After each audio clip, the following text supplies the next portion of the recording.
सूफीज़्म जोड़ने का काम करती है। सूफीज़्म में छुआछूत भेदभाव भी नहीं होता। देने वाली ज़ात अल्लाह की है, दिलवाने वाले औलिया अल्लाह हैं। वली अल्लाह कहते हैं हम लोग। क्या कहते हैं?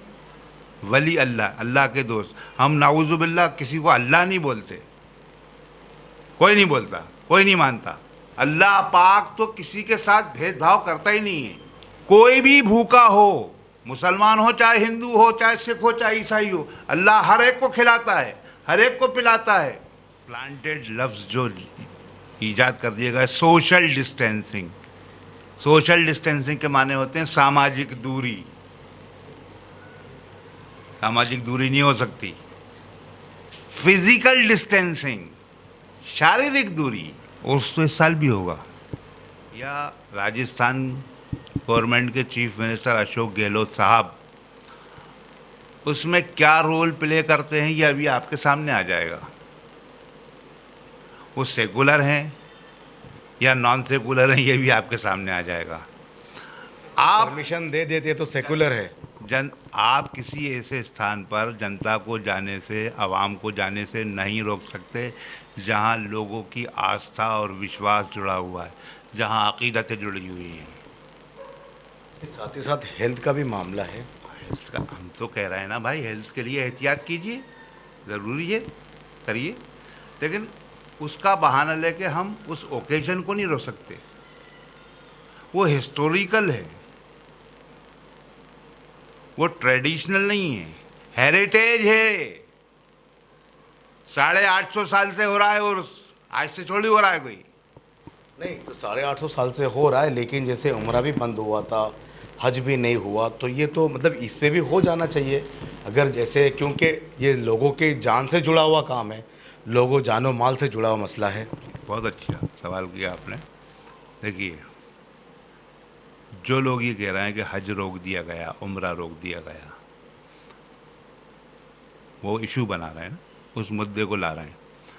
मैं ये पूछना चाहता हूँ जाफ़र साहब, हिंदुस्तान में सऊदी अरब का कानून चलता है कि हिंदुस्तान का कानून चलता है? नहीं, वबा तो पूरे आलो आलम में है ना। अरे हुजूर वाला क़िबला, हिंदुस्तान में हिंदुस्तान का कानून चलाएंगे कि सऊदी अरब का कानून चलाएंगे? एक कानून तो अपना चलेगा बिल्कुल, लेकिन वबा जो है सुनिए सभी पे है ना। सुनिए, वबा ख़त्म हो चुकी ना।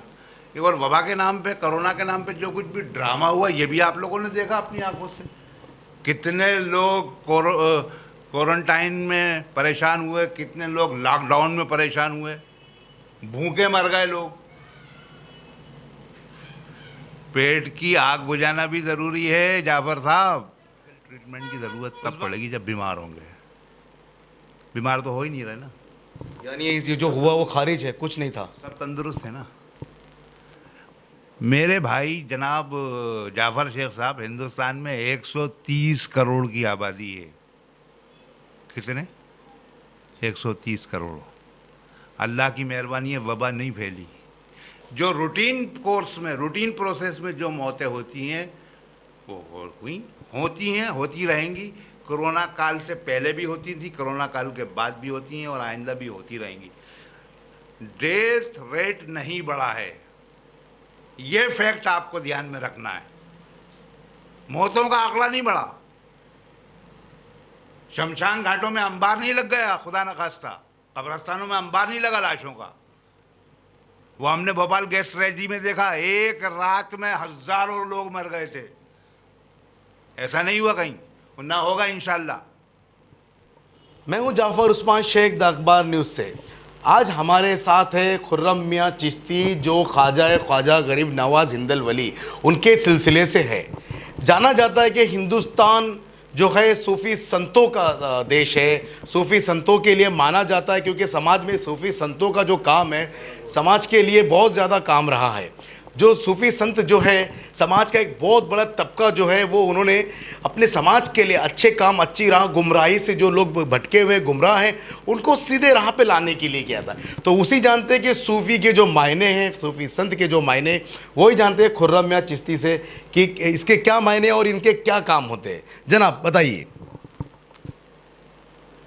देखिए, सूफ़ीज़म एक आइडियोलॉजी है, एक विचारधारा है, और सूफ़ीज़म का बेस है मोहब्बत, प्यार, लव।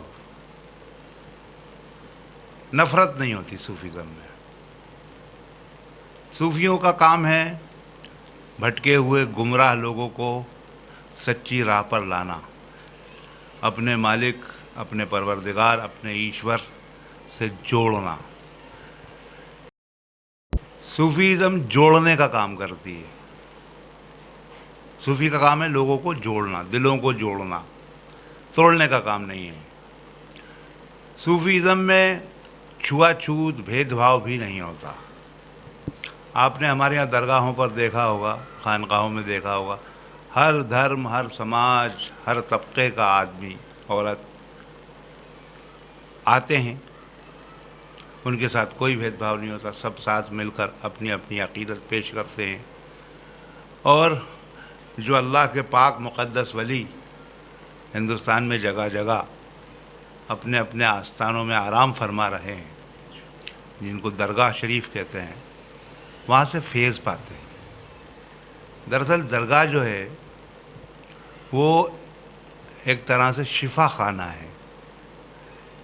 लोगों को शिफा मिलती है, बीमारों को शिफा मिलती है, परेशान हालों की परेशानी दूर होती है।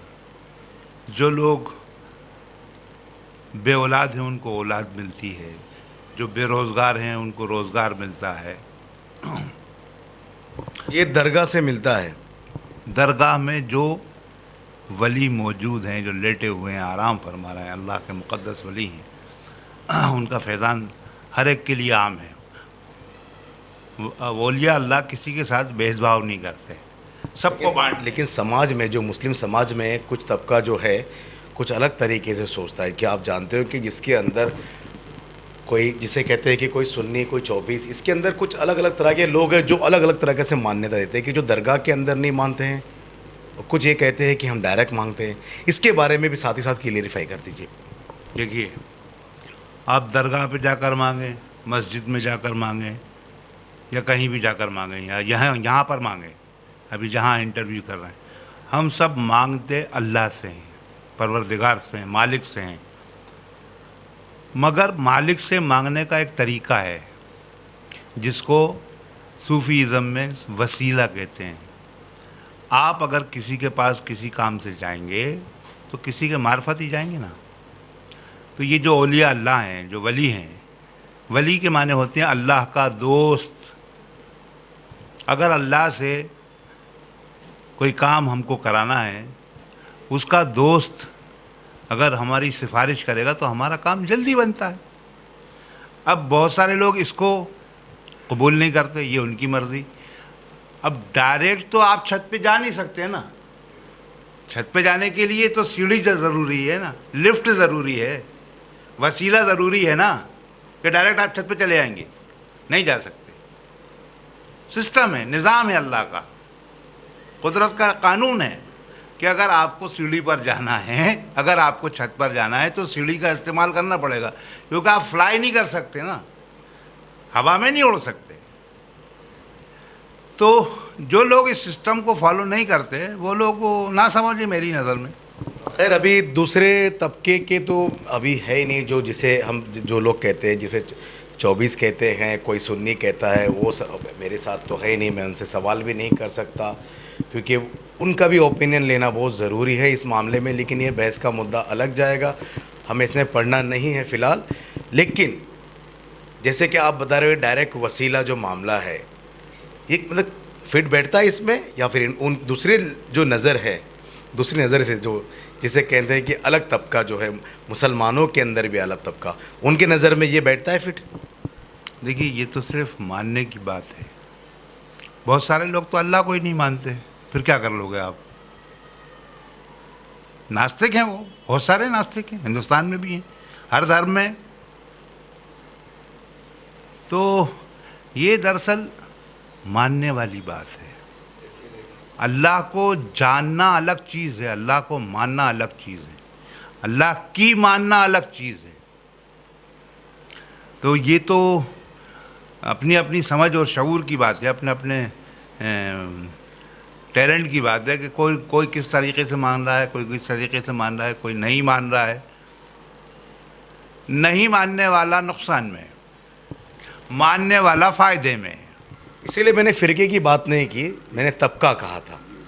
उसी पे रोशनी डाले कि ये एक तबका, दूसरा तबका, क्योंकि फ़िरके की बात अगर हम करेंगे तो ये बहस का मुद्दा अलग हो जाएगा और हमें उसमें उलझना नहीं है।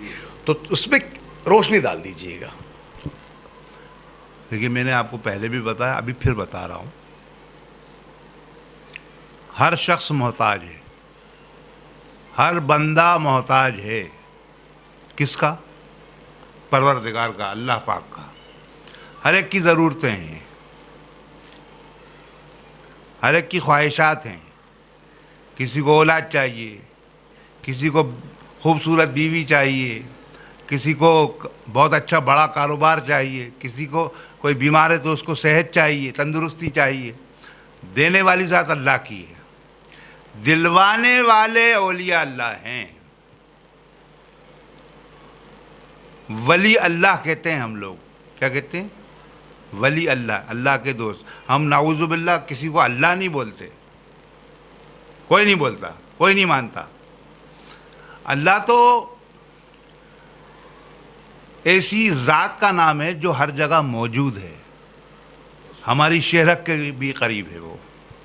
तो उससे मांगने का तरीक़ा जो मज़हब इस्लाम में हमको बताया गया है, हम लोग वो फॉलो करते हैं। बहुत से लोग उसको फॉलो नहीं करते, वो उनकी मर्ज़ी है। तो ठीक है,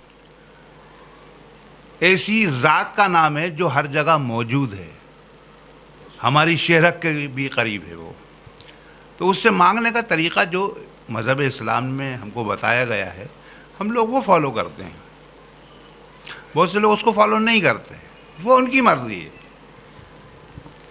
तो ठीक है, बहुत अच्छी तरीके से समझाया आपने इस चीज़ को, और लोग समझेंगे भी, और हम तो जजमेंट दे नहीं सकते, लोगों की अपनी समझ है। लेकिन हमने संतों की बात की थी, सूफ़ी संतों की बात की। जैसे इस्लाम के अंदर आप उनको, आप सूफ़ी आप अपने आप को बता रहे हैं, दूसरे जैसे कि है भी, और इसकी जैसे कि दूसरे धर्म के जो लोग हैं, जैसे कि हिंदू है, क्रिश्चियनिटी है, सिख में, इनमें सूफ़ी ये किस तरह के हैं और किस तरह का ये समाज में काम कर रहे हैं? क्योंकि हम फिर से कहेंगे, हिंदुस्तान जो है सूफ़ी संतों का देश है और एक सभ्यता है हमारे अंदर, जिसे कहते हैं उर्दू में अखलाक है, जिसे तहज़ीब व अखलाक, जैसे हिंदुस्तान तहज़ीब व अखलाक का नाम है, और उसी तरह सूफ़ी संतों ने इसके अंदर बहुत बड़ा हिस्सा है सूफ़ी संतों का। तो दूसरे जो तबके के हैं, जो दूसरे जमात की, जैसे कि हमने हिंदू है, सिख है, ईसाई है, उनके बारे में थोड़ा रोशनी डालिएगा। देखिए, सूफियत, रूहानियत, तसव्वुफ़, आध्यात्म, हर धर्म में, कोई धर्म इससे अछूता नहीं है। हमारे यहाँ जिसको मुराक़बा कहते हैं, अल्लाह से लो लगाते हैं, सनातन धर्म में उसको ध्यान कहते हैं, मालिक का ध्यान करना। क्रिश्चियनिटी में उसको मेडिटेशन कहते हैं, सिखिज़म में उसको अरदास कहते हैं। तो कोई भी मज़हब आध्यात्म से, रूहानियत से, तसव्वुफ़ से बचा हुआ नहीं है, अछूता नहीं है। हर धर्म में तरीक़े थोड़े अलग अलग हैं, सबका रास्ता भले ही अलग अलग है, पर मंजिल तो एक है ना। मालिक तो सबका एक है, परवरदिगार तो सबका एक है। परवरदिगार का इतना बड़ा फजलो करम है, एहसान है हर इंसान पर। अब आदमी समझता नहीं है, मुझे बड़ी हैरत होती है। अल्लाह पाक तो किसी के साथ भेदभाव करता ही नहीं है। कोई भी भूखा हो, मुसलमान हो चाहे हिंदू हो, चाहे सिख हो चाहे ईसाई हो, अल्लाह हर एक को खिलाता है, हर एक को पिलाता है। तो क़िबला उस्मान साहब, मैं ये अर्ज़ कर रहा था कि हर मज़हब में सूफियत मौजूद है। अब सनातन धर्म में बहुत सारे लोग हैं जो नहीं मानते उसको, आध्यात्म को। वो दूसरी दुनिया को फॉलो करते हैं, वेस्टर्न कल्चर को मानते हैं। ये उनकी मर्ज़ी, क्योंकि हिंदुस्तान तो आज़ाद है, सबको अपने अपने तरीक़े से ज़िंदगी गुजारने का अधिकार दिया है इंडियन कॉन्स्टिट्यूशन ने। लेकिन जो समझदार लोग हैं वो आध्यात्म को मानते हैं, और आध्यात्म को जो लोग नहीं मानते, आखिरी ज़िंदगी में, अपनी ज़िंदगी के आखिरी हिस्से में उनको आध्यात्म को तस्लीम करना पड़ता है, स्वीकार करना पड़ता है।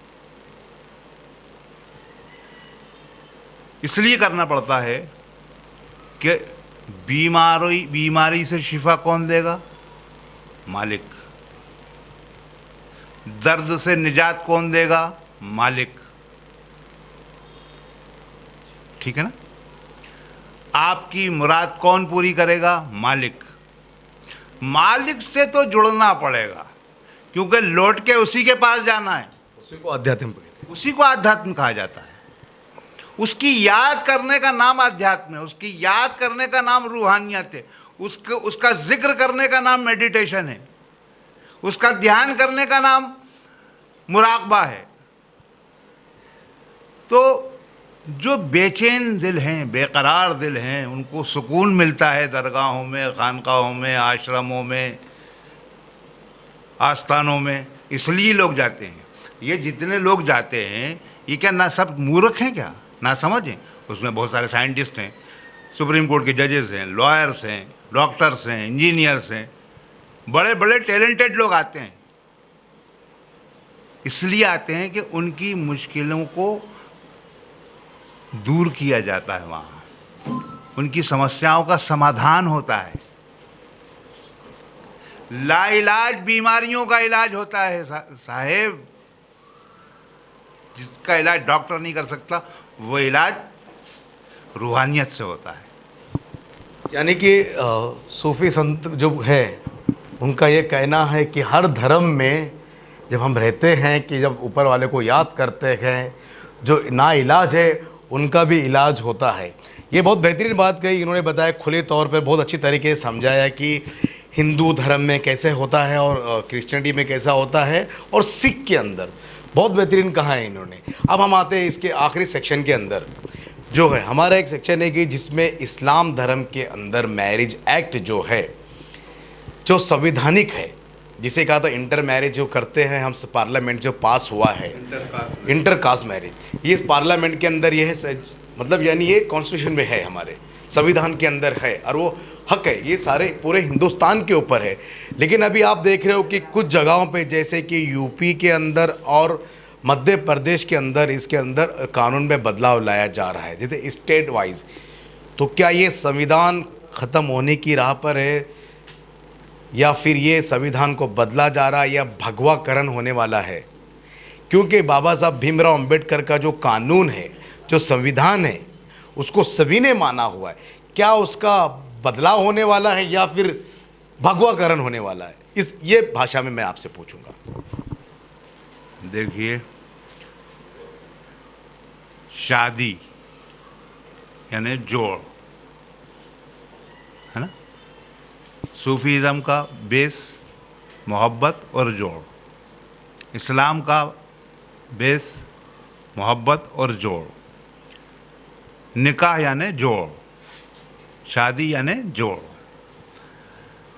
मज़हब इस्लाम में साफ तौर पर बताया गया है कि औरत और मर्द दोनों का मुस्लिम होना ज़रूरी है तो निकाह होगा। लेकिन इंडियन कॉन्स्टिट्यूशन में मेरी मालूमात के मुताबिक जो स्पेशल मैरिज एक्ट है, जिसका जिक्र आपने अभी किया, जिसके तहत इंटर कास्ट मैरिज होती है, यानी लड़का किसी भी धर्म का हो, लड़की किसी भी धर्म की हो, दोनों की शादी मैरिज रजिस्ट्रार, वो चाहे डीएम हो, एसडीएम हो, एडीएम हो, डीसीपी हो, एससीपी हो, जिसको भी पावर होते हैं, या म्यूनसिपल कॉरपोरेशन का डिप्टी कमिश्नर हो, असिस्टेंट कमिश्नर हो, कोई ऑफिसर हो, उसको ये पावर हो डेलीगेट किए जाते हैं, और वो दोनों को कंसेंस करके मैरिज रजिस्टर करता है, शादी करा देता है। जैसे हमारे यहाँ उसको इस मज़हब इस्लाम में काजी कहते हैं, या सनातन धर्म में उसको पंडित कहते हैं, आचार्य कहते हैं, या ईसाई क्रिश्चियन धर्म में उसको प्रीस्ट कहते हैं, या सिख धर्म में उसको ग्रंथी कहते हैं, वो शादी कराते हैं। लेकिन जिस स्पेशल मैरिज एक्ट की बात आप कर रहे हैं उसमें ना काजी साहब की ज़रूरत है, ना आचार्य की, ना किसी विद्वान की, ना प्रीस्ट की, ना फादर की, किसी चर्च के। वहाँ तो एक सरकारी ऑफिसर बैठा हुआ है जिसको गवर्नमेंट ने पावर डेलीगेट किए हैं और वो शादी करा रहा है। वो ये देखता है कि औरत और मर्द दोनों एक दूसरे के साथ वैवाहिक बंधन में बंधने को राज़ी हैं, शादी करने को राज़ी हैं, वो किसी भी धर्म के हों, किसी भी जात के हों, किसी भी बिरादरी के हों। मसलन सनातन धर्म में आप देख लीजिए, जो सवर्ण जाति के लोग हैं वो नीची जात वालों से शादी नहीं करते, यानी पंडित जी किसी शेड्यूल कास्ट से शादी नहीं करते उनके धर्म के मुताबिक। लेकिन स्पेशल मैरिज एक्ट में शादी हो जाती है, लोअर कास्ट हो या अपर कास्ट हो। तो बाबा साहब भीमराव अम्बेडकर ने जो कानून बनाया था उस हिसाब से उस दौर में जो भी माहौल रहा हो, जो भी नज़रिया रहा हो, लोगों में आइसोलेशन का मादा था, छुआछूत करते थे, पानी नहीं भरने देते थे कुएं पे से, या स्कूल में नहीं पढ़ने देते थे, तो उन्होंने बराबरी का दर्जा दिलाने के लिए ये कोशिश की थी। पर उसका मिसयूज़ बहुत होने लगा। जब मिसयूज़ हुआ तो फिर पॉलिटिकल लोग उसमें एक्टिव हुए, वो उससे अपना राजनीतिक लाभ लेने के लिए, सियासी फ़ायदा लेने के लिए उन्होंने ये सब गेम किया। अब जिस कॉन्स्टिट्यूशन को पार्लियामेंट ने बनाया है, वो पार्लियामेंट का भी ज्वाइंट सेशन, यानी लोकसभा और राज्यसभा दोनों ने पारित किया, उस कानून को बदलने का अधिकार किसी विधानसभा को तो नहीं है, इतना मैं जानता हूँ। अगर ऐसा होता है तो फिर तो कॉन्स्टिट्यूशनल क्राइसिस हो जाएगा, संवैधानिक संकट खड़ा हो जाएगा। पार्लियामेंट के कानून को पार्लियामेंट बदल सकता है, उसमें अमेंडमेंट कर सकता है, असेंबली नहीं कर सकती।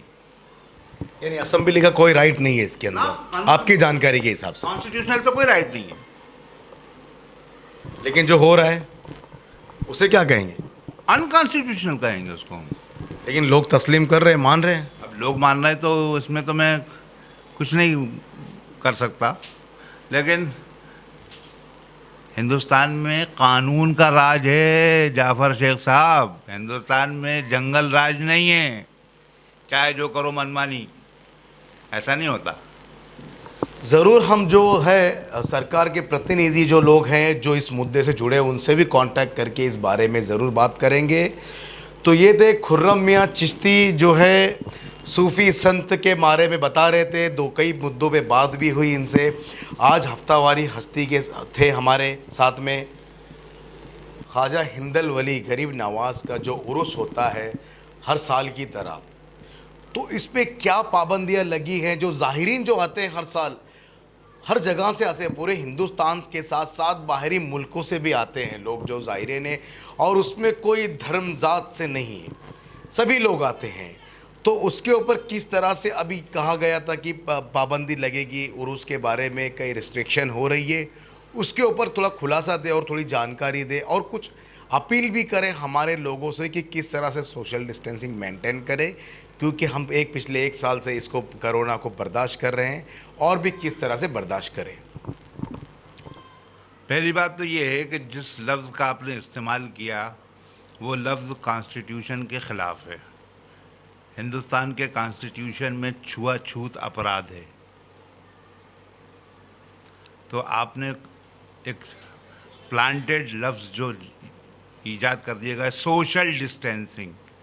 सोशल डिस्टेंसिंग के माने होते हैं सामाजिक दूरी। सामाजिक दूरी नहीं हो सकती। फिजिकल डिस्टेंसिंग, शारीरिक दूरी। शारीरिक दूरी अगर ऐसा है एहतियातन तो ठीक है, ज़रूरी है, कीजिए। रही बात उर्स मुबारक की, तो हुजूर गरीब नवाज़ का उर्स मुबारक रजब के महीने में हर साल होता है। आप भी गए होंगे और बहुत सारे लाखों करोड़ों लोग जाते हैं। उर्स तो इस साल भी होगा।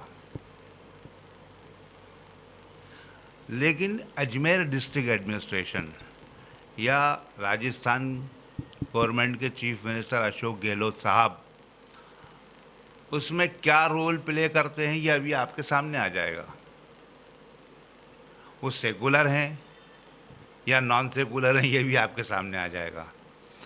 आप किसी ऐसे स्थान पर यानी अगर वो परमिशन दे देते तो सेकुलर है। आप किसी ऐसे स्थान पर जनता को जाने से, आवाम को जाने से नहीं रोक सकते जहां लोगों की आस्था और विश्वास जुड़ा हुआ है, जहां अकीदतें जुड़ी हुई हैं।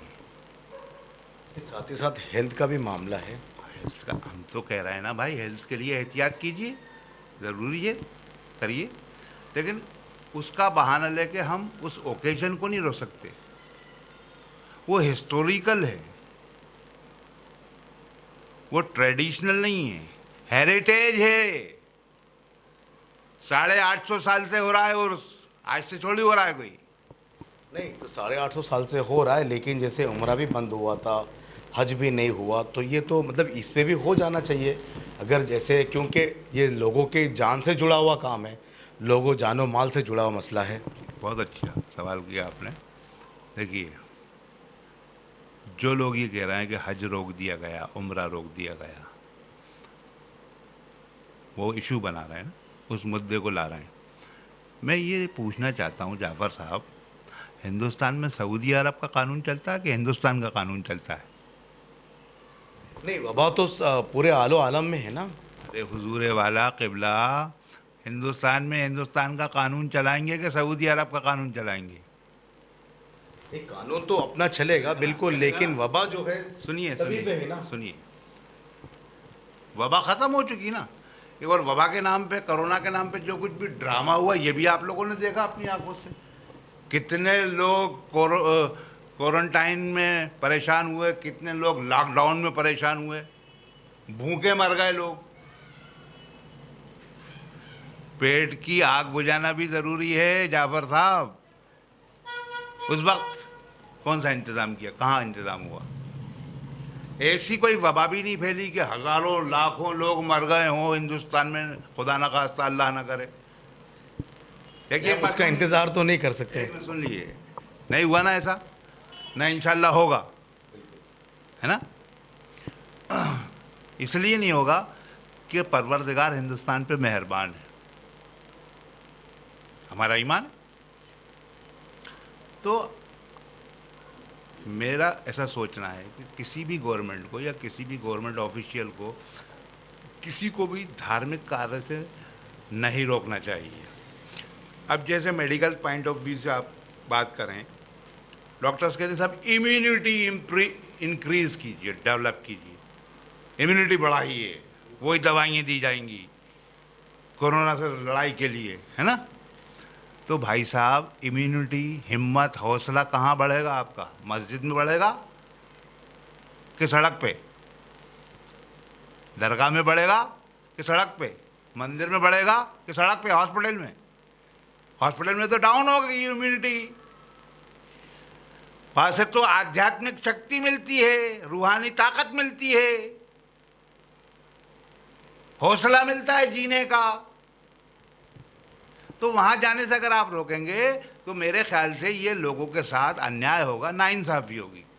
नहीं, वो तो ठीक है, जैसे आप कह रहे हैं वहाँ से रूहानी ताकत मिलती है, ज़रूरी है, लेकिन जो मेडिकल ट्रीटमेंट है वो भी तो कहीं ना कहीं ज़रूरी है, या फिर उसको छोड़ दे उसके भरोसे, रूहानी ताकत के भरोसे। देखिए, मेडिकल ट्रीटमेंट की ज़रूरत तब पड़ेगी जब बीमार होंगे। बीमार तो हो ही नहीं रहे ना, यानी ये जो हुआ वो खारिज है, कुछ नहीं था, सब तंदुरुस्त है ना। मेरे भाई जनाब जाफ़र शेख साहब, हिंदुस्तान में 130 करोड़ की आबादी है। कितने? 130 करोड़। अल्लाह की मेहरबानी है, वबा नहीं फैली। जो रूटीन कोर्स में, रूटीन प्रोसेस में जो मौतें होती हैं वो हुई, होती हैं, होती रहेंगी। कोरोना काल से पहले भी होती थी, कोरोना काल के बाद भी होती हैं और आइंदा भी होती रहेंगी। डेथ रेट नहीं बढ़ा है, ये फैक्ट आपको ध्यान में रखना है। मौतों का आंकड़ा नहीं बढ़ा, शमशान घाटों में अंबार नहीं लग गया, खुदा न खास्ता, कब्रस्तानों में अंबार नहीं लगा लाशों का। वो हमने भोपाल गैस ट्रेजेडी में देखा, एक रात में हजारों लोग मर गए थे। ऐसा नहीं हुआ कहीं, और ना होगा इंशाल्लाह। तो ये जो कंफ्यूजन क्रिएट किया गया है मेडिकल इंडस्ट्री को लाभ पहुंचाने के लिए, मेडिसिन इंडस्ट्री को, नर्सिंग होम इंडस्ट्री को, ये रेकेटाइज हो रहा है एक मामला, इस पर आप ध्यान दीजिए क़िबला। तो इन्होंने खुर्रम मियाँ ने ये कहा है खुले लफ्ज़ों में कि डेट रेट जो है वो नहीं बढ़ा है, जो रोटेशन डेट थी वही चली है। यानी कहीं ना कहीं इनका ये कहना है कि ये वबा नहीं, ये बीमारी नहीं थी, एक साजिश थी जो मेडिकल सिस्टम को बढ़ाने के लिए, जो एक जिसे कहते हैं कि हम ये क्या कहेंगे, क्राइम ही कहेंगे इसे, एक अल्फाज में क्राइम ही कहा जाएगा कि ये कोरोना के आड़ में बहुत बड़ा क्राइम हुआ है। तो बहुत अच्छी तरह से खुर्रम मियाँ चिश्ती ने हमें समझाया, लोगों को अपनी बात रखी। बहुत खुशी की बात थी कि इन्होंने, और उसके बारे में जो डिटेल थी, एक तरह से इन्होंने गहलोत सरकार पे एक निशाना साधा है और सेकुलर है या नहीं एक सवाल उठाया है। बहुत बेहतरीन सवाल था और वो ज़रूर आने वाले दिनों में पता चलेगा वो सेकुलर है या नहीं है, ये खुर्रम मियाँ चिश्ती के पॉइंट ऑफ व्यू से। तो आज हफ्तेवारी हस्ती में हमारे साथ थे खुर्रम मियाँ चिश्ती, जो ख्वाजा गरीब नवाज़ के सिलसिले से है। उन्होंने अपना कीमती वक्त हमें दिया, उसके लिए बहुत बहुत शुक्रगुजार है आपका। तो मैं हूँ जाफ़र उस्मान शेख, द अखबार न्यूज़ से।